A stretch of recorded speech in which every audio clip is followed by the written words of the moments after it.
हिरासत कानूनों के कड़े प्रावधान का दुरुपयोग लापरवाह तरीके से। अधिकारियों को लापरवाह आदेश पारित करने से बचना चाहिए। Madras high court. 1982 के तमिलनाडु निवारक निरोध अधिनियम 14 के तहत एक व्यक्ति की हिरासत को रद्द करते हुए मद्रास हाई कोर्ट ने उस तरीके से असंतोष व्यक्त किया जिसमें राज्य हिरासत आदेशों का दुरुपयोग कर रहा था।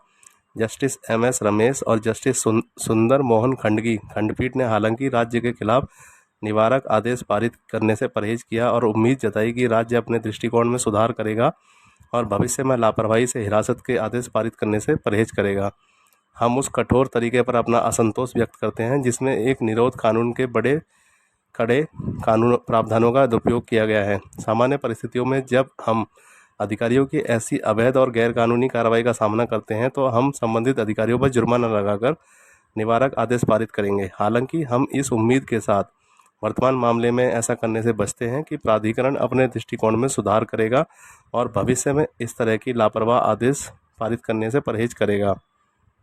कोर्ट तमिलनाडु निवारक निरोध अधिनियम के तहत अपने पति कमलाकन्न की हिरासत के खिलाफ नागोमी द्वारा दायर बंदी प्रत्यक्षीकरण याचिका पर सुनवाई कर रही थी।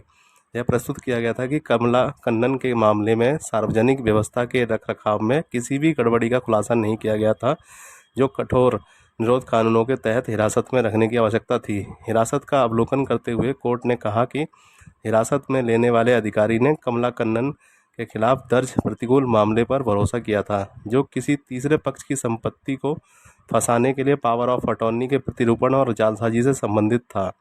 हिरासत में लेने वाले प्राधिकारी ने अपने आदेश में कहा था कि दस्तावेजों को गढ़ने और जमीन हड़पने का गंभीर अपराध करके कमलाकन्न ने आम जनता के मन में भय और असुरक्षा की भावना पैदा की थी जो अपनी गाड़ी कमाई का उपयोग करके जमीन का एक टुकड़ा खरीदने का इरादा रखते थे और आम जनता जिन्होंने अपने भविष्य के लिए जमीन खरीदी और इस तरह सार्वजनिक व्यवस्था के रखरखाव के लिए पूर्वाग्रहपूर्ण तरीके से काम किया हो। सुप्रीम कोर्ट ने कहा कि प्रतिकूल मामला एक निजी भूमि विवाद के संबंध में था और मामले के तथ्यों से यह नहीं पता चलता है कि समुदाय या जनता बड़े पैमाने पर प्रभावित होगी।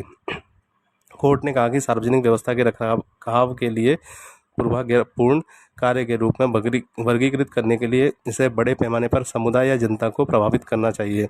इस प्रकार यह पाते हुए कि कमलाकन्न के खिलाफ कथित कृत्यों में आम जनता के लिए कोई परेशानी शामिल नहीं थी, कोर्ट ने कहा कि हिरासत में लेने वाला प्राधिकारी व्यक्तिपरक संतुष्टि पर पहुंचने के दौरान अपने दिमाग को लागू करने में विफल रहा था। कोर्ट ने इस प्रकार कहा कि हिरासत के आदेश को अवैध माना जा सकता है और इसे रद्द कर दिया जा सकता है।